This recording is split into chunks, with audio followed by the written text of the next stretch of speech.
So right off the bat, I'm recording this at a gaming desk, which is kind of a nightmare for me. I am not a gamer, but what I am is a Costco member. I have 6 kids. Of course, I'm a Costco member. I need to buy in bulk. But the thing about that store is they get you with all these little gems.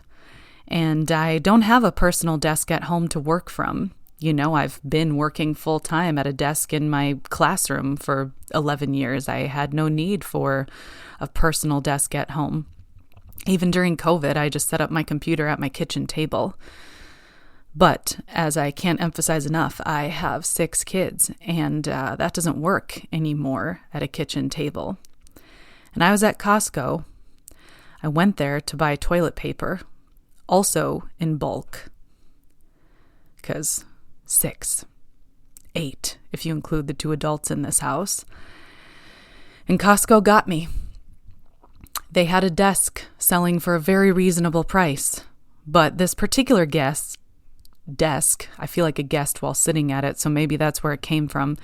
This particular desk is a gamer's desk, designed for those who game at home. I don't even understand what all the contraptions do, but there's various holes for cords and shelves under the thing to put consoles, maybe. I don't even know. But one feature that I'm sure exists is these blinking lights that are just ridiculous. They come in all sorts of colors. You can do a solid color that sits. You can do, multiple colors at once that blink or not. And my stepdaughter turned them on and was really excited to show me, and I'm in the process of turning them off because although I admit that I love them, it's probably the one thing that I do love about this desk, although it's ridiculous, they are distracting me. So bumped the microphone with this little remote, but here we go. Okay, the lights are off. We'll save those for another time. Maybe a more festive time, because this episode actually isn't going to be all that festive.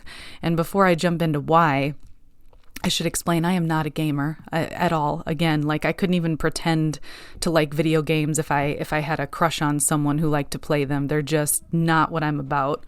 The Barbie movie, the one that starred Ryan Gosling and Margot Robbie. By the way, one of the best movies I've seen in years. Absolutely fantastic. I highly recommend it if you haven't watched it recently. It's on Netflix. Give it a watch. But in that movie, Ryan Gosling, as he's sort of mocking the male ego, says to Barbie, "I'm going to play the guitar at you." And that spoke to my childhood directly. I did have the guitar played at me several times as a teenage female, and I also, hate to admit it, but have had the guitar played at me by adult men while in my late 20s, and I don't ever want to go back there again because it reminded me of, again, high school days of watching boys play video games at me as if that was entertaining. So all of that is to say, I am not a gamer. And this episode is actually not a game. It's titled Nightmares in Circles, and I'm about to transition to something very serious, so this intro doesn't really match the rest of the episode, but that's humanity, right? We can be sarcastic and lighthearted all while carrying some pretty heavy things at the same time. And I'm always about encouraging all of humanity to embrace who we are. We are not one-dimensional creatures. So here we go. I'm going to start with the nightmare thing because I need to get that off my chest. I've been having a lot of nightmares lately. And truth be told, I am somebody who's had nightmares my whole life. And night terrors as well, where I would wake up and think there were snakes in my bed or think I heard something or saw something that wasn't there.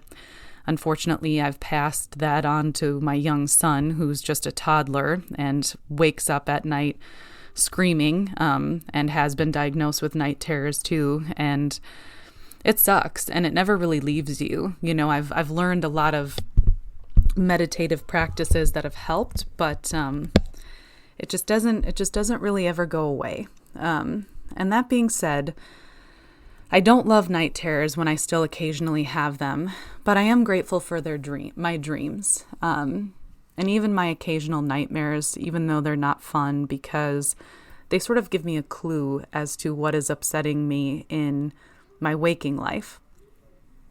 And I'm recording this in January of 2025, shortly after January 20th, 2025, which for me personally and several members of this nation was a really devastating day. And I need to point something out about that day. And it occurred to some people. I saw some social media posts, that honored what that day was supposed to be about. And I talked about it with some of the folks local to me. But January 20th was a Monday. It was Martin Luther King Day. And it was also the day that we reinstated a dictator who is trying to strip several people in this country of their rights. A known person to have sexually assaulted several women, and you all know him. I don't really want to waste too much more of my breath on him because he himself is not really the focus of what I want to say. The focus of what I want to say is the people of this country themselves. That's what I want to talk about, because when you actually just take a step back from all of the posts and all of the ridiculousness and everything, you have to wonder, how the hell did we allow that inauguration to happen on Martin Luther King Jr. Day? A day where we were supposed to be honoring a man who made this country what it's supposed to be, a place that is equal for all.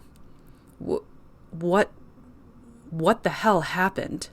How in the world was that inauguration on the same day? It doesn't make sense to me. The only sense that I can make of it is that it was perhaps intentional.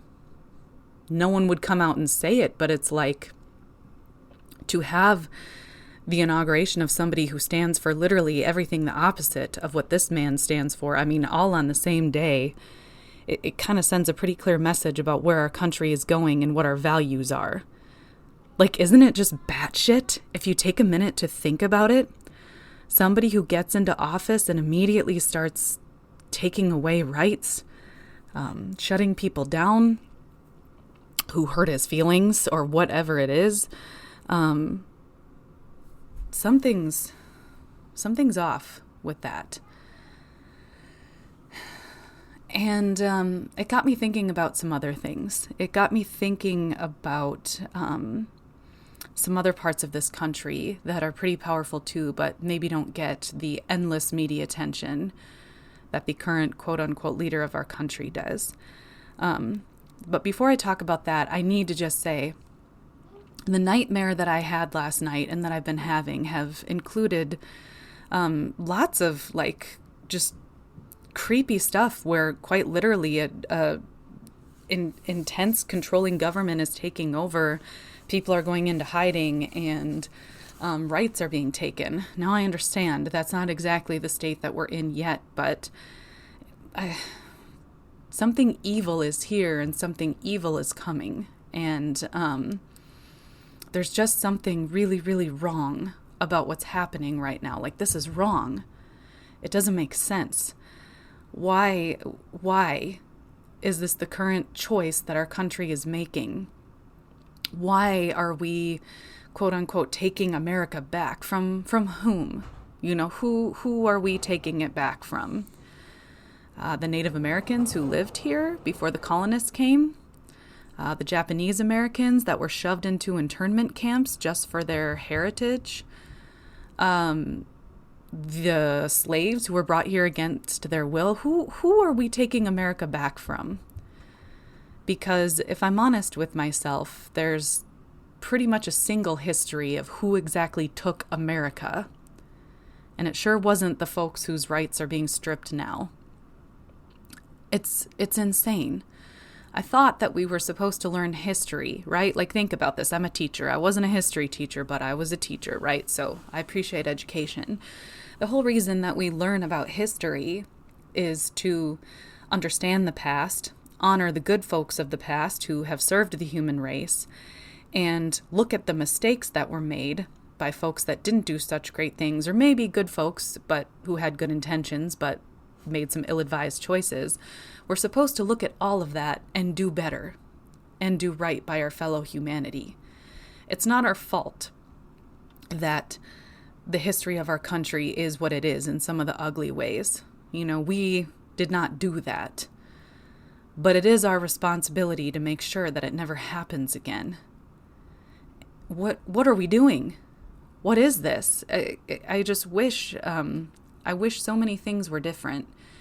And I take my nightmares pretty seriously. I do practice the psychic and mediumistic arts, but that's maybe an episode for a later time. And on that note, you can find all sorts of scientific reasons to pay close attention to your dreams, because typically it's the imaginative part of your brain processing what's going on in your conscious life and trying to make sense of it, but also trying to tell you something, trying to sometimes give you warnings or give you creative solutions to what's upsetting you in your waking life. There's lots of purposes, and I take my nightmares as a warning. Something is wrong.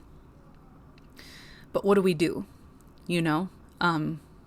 What can we actually do that we haven't already done? If we casted our vote maybe in the opposite direction, what can we do? And as I alluded to earlier, one thing that I want to do is honor a part of history and a part of the present that I learned, in hopes that it might spread some different ideas, some ideas about maybe how this country should be run, or if not this country, your communities. Because one thing that I for sure want to make sure folks don't take for granted is the power of you, the power of your community, the power of the people that you see every day.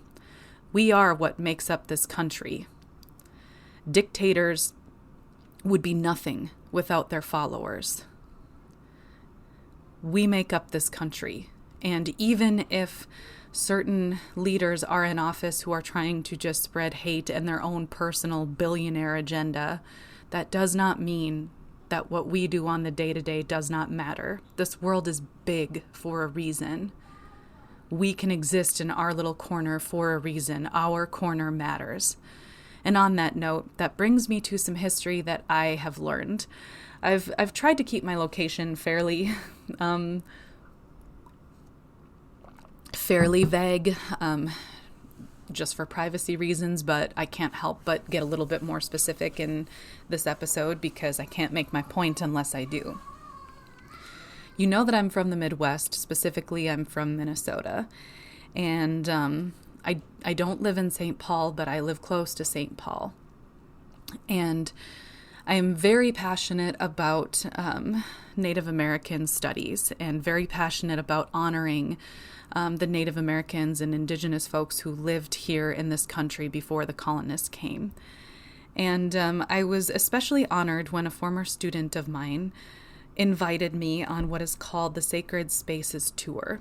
And it's a tour around various places in St. Paul. This one specifically was St. Paul, that were sacred to the Ojibwe and Dakota people. Those are the two primary groups that lived in the St. Paul area before colonists came. And I want to make this very clear. There still are several Ojibwe and Dakota people who live in the St. Paul region and carry the values of their ancestors. They are still here. They very much still matter. And like I said, I was honored that my student invited me on this tour. It was a field trip. And so it was a combination of students from various Native American groups throughout Minnesota, some Ojibwe, some Dakota, but also some from other areas. And specifically, it was led by a Dakota man who's also a Dakota educator. And what he did was he took us to these various spaces and taught us about what they meant to the Dakota people, spiritually and just even practically, in terms of how it served some of their physical needs. And I want to point out a couple things that I learned on that tour because it changed my life. And one of the first ones is something I did not know about St. Paul. And that is that, trigger warning, this is a sad part of history, but one that I think is important. I grew up close to St. Paul my whole life and never knew this. I was not taught this in my history classes. Near the city of St. Paul, there were 36 Native American burial grounds, and they're made in the shapes of mounds. And I learned from this Dakota teacher that they're made to be shaped like mounds because they're supposed to mirror pregnant bellies, right? And it talks about the great circle of life both on this earth but also moving on, and death in itself is also a new beginning. And so that's why they would shape their burial mounds in a mound, a big hill, to reflect that belief. There were 36 of them. And when St. Paul was industrialized, right, to build all these cities and railways and freeways, all that stuff, they demolished 30 of them. 30. That's 30 burial sites. Can you imagine somebody walking up to a cemetery in your community and saying, yeah, we're gonna go ahead and just dig this up because Mommy needs a skyscraper? What? It's fucked, right? Well, 6 of them, excuse me, it is winter here and the air is very dry and I hate it. But anyway, there are 6 of them left and they're now protected at a park site. And I was honored enough to be able to go and visit these 6 mounds. And I recognize that the folks buried there are not my ancestors. And so that means something different to me than the families who they belong to. But while we were there, the Dakota teacher told us that typically when you go and you say a prayer, you leave something, you leave an offering. And one of the sacred herbs is tobacco. And so he was gracious enough to bring some spare tobacco and for us to leave as a thank you after offering up our prayer or asking for, for help or whatever it might be. And he said we should go and leave it somewhere near the mounds, wherever we felt led. And I felt led to tree roots. If you read any of my writing, which again is at lovingcreatively.com, I focus a lot on seeds and trees and forests and nature. And a lot of my subconscious is trying to reconnect with nature because I firmly believe that human beings are meant to be much more connected to the earth than many of us are. And we can learn a lot from the world around us. And that being said, I've just felt pulled to the tree roots. And I was very upset when I was at those mounds because it's a tragedy, right? Like and not just the fact that many of the mounds were demolished, but the whole idea of colonialism, right? Like many of us have learned about it, but for me, the thing that's just most devastating to me is this whole idea of people just invading and saying, you're not okay like you. You have to become like me. Abandon everything that you know or else. That's just fucked. And it's a great way to try to control people. Right? Anyway. I was heartbroken and here I am. And I should say I'm white. Okay. But I do have some native blood, but not from Minnesota. I have some Cree ancestry, but it's very slight and distant, and most of the culture that I was raised in was white. So I don't know, maybe it's that tiny little fraction of native blood that I have in me that draws me toward these stories. I don't know, maybe it's just my heart. But when I was there at the tree roots, I was thinking about everything I had learned, and I wasn't just thinking about the tragedy, okay? And now I'm getting to the most important part of this episode. I wasn't just thinking about the tragedy. I was thinking about the beauty of this Dakota culture that I was learning about, and how even though I was only taught, small fractions, right? You can't learn about a whole culture and value system in 6 hours, right? You can learn about some of it. So I don't profess to know everything. I just was grateful for the seeds that I was given. And as I sat at those tree roots and gently dropped my tobacco, I kind of tapped into some of my psychic mediumistic energy, and I was admittedly trying to connect with some of the spirits at those mounds. And I just asked, what can I do? Because, like I said before, we can't control what happened in history, but we can control what we do now. And I said, what can I do? What can I give? What could I possibly offer to make this right? And perhaps it'll never be made right, but some things could be reconciled. And the one thing I heard, and I kind of heard it internally in my heart, I believe it is, spirits and their energy, but some people might see it as a conscience, or if you believe in God, maybe you believe it's like the Holy Spirit or something speaking, but it's similar to like that, when you just have this kind of knowing in your heart and these thoughts in your head. And what I heard was, you can use your voice. Use your voice. And I'm going to tell you, I pay attention to what I read and what I listen to from wise people. But the thing I maybe didn't mention in previous episodes is that I also have original thoughts, right? Like, I'm happy to give you the things that I've applied, but I also have my own thoughts. And what I thought about my voice, is that I have a unique way of telling stories, right? Like, my gift is my voice. My gift is my stories. And I believe, although I do not come from a wealthy family, I am not currently the president of the United States. Hell, there's a very tiny fraction of the world that even knows my name. But thank you for coming. You're one of those precious people. My voice does matter, just like yours does. And you might often hear in history people called the voiceless, right? The voice for the voiceless. No, nobody is ever voiceless. Sometimes they're just not heard. But I'd like to be heard now, and I would like to share one other thing that I learned from this Dakota teacher. Most of the time when he was teaching, it was done in a circle. And that seems like a pretty simple concept. It's one of the first shapes we learn as children. It's the shape of the wedding bands that many of us wear. Even a band, perfect circle.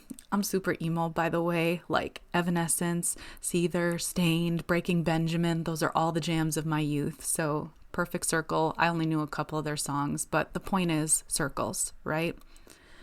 Human beings are drawn to circles.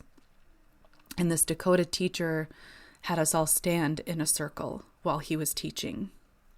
He did not stand above us. Right now, we have a leader who's standing above us. I don't believe that's how leadership should be done. To be a good leader, you need to be with the people. When human beings are standing in a circle, they're connected. Hell, even some of the restorative behavioral implementation practices are called circles. Let's do a circle, where you literally sit in a circle. And it's meant to give this sort of equal impression, right? Because nobody's above anybody else or off in the corner. We're all facing each other as equals.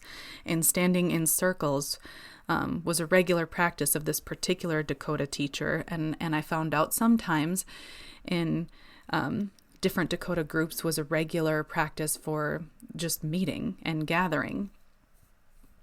And since I am not an expert on Dakota teachings, I only know some of the morsels, the golden morsels that I was given from him and other things I've read up on. But even just the idea of a circle is something golden. Of that idea of sitting and being connected and speaking to each other. When we're facing each other, we're sharing each other's energy. We're listening. We can't help but pay attention. Because we're not behind someone, we're not in front of them, we're not over them, we're not below them, we're across from them and beside them. And I guess I'm bringing up the circle now to say that when I was standing in it with the teacher, my focus was on him and anybody else who had anything to say. And in that circle, it encouraged active listening. It encouraged, literally going around the circle, everybody getting an opportunity to speak or pass if they weren't comfortable. We knew who the leader was, but he was with us. And I think that there's very real ways that we can live that. We can't necessarily control the man above us, but we can control our circle. And so kind of with this whole idea of the circle in general, I want to just encourage you, if you do have meetings, I know it might seem bizarre, but if you have any say in how your meetings run, I encourage you to just sit in circles. Even move the desks or the computers, have people shut them, have them literally sit across from and side by side. I can tell you from experience, it feels maybe a little awkward at first, but gets much more cohesive. I've done it with my students in various settings, and it encourages more open, considerate communication. Sit in circles. And also in the spirit of connection, we use the phrase, talk to your inner circle, talk to your circle. Stay connected to the folks around you.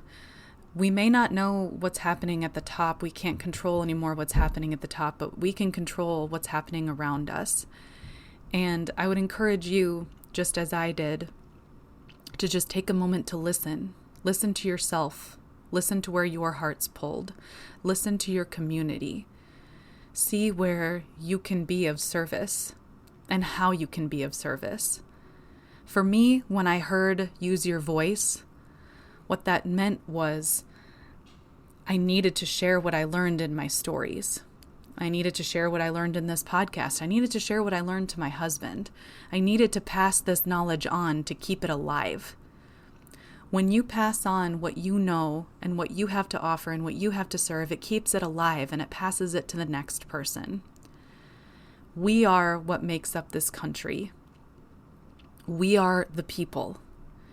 And we still have the power to make the United States of America a place that actually is united, that actually does consider and honor the rights and identities of other people.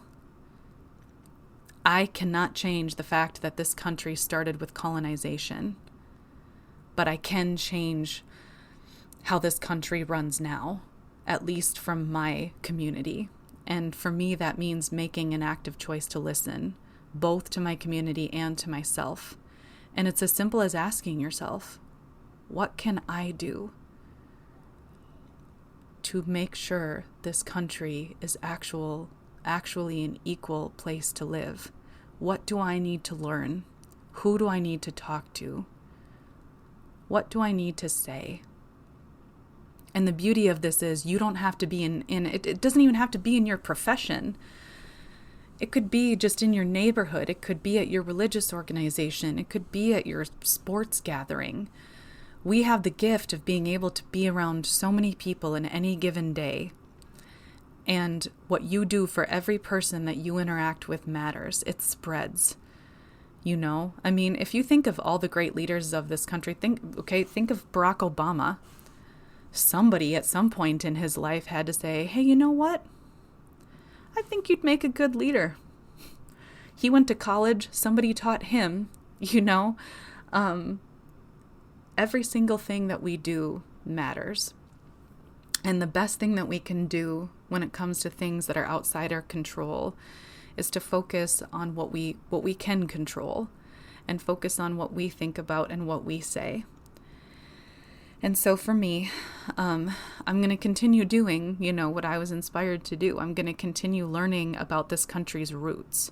Because imagine if we honored some of this country's actual roots. The first people who lived in my state met in circles. They met in circles. They believed in life. They believed in life so much they honored death. That's a belief that I can get behind. That's a belief that I want to learn more about. And most importantly, that is a belief that survived. Many of those mounds were destroyed, but not all of them. Many of the Dakota people were murdered, but not all of them. They're still here. They're still alive. Their beliefs survived, despite everything. I am a descendant of the colonizers, right? And I was able to learn and to honor the culture of the people who lived here. I was able to do that. Tragedies like how this country was started should never happen again, but magical things can happen despite it.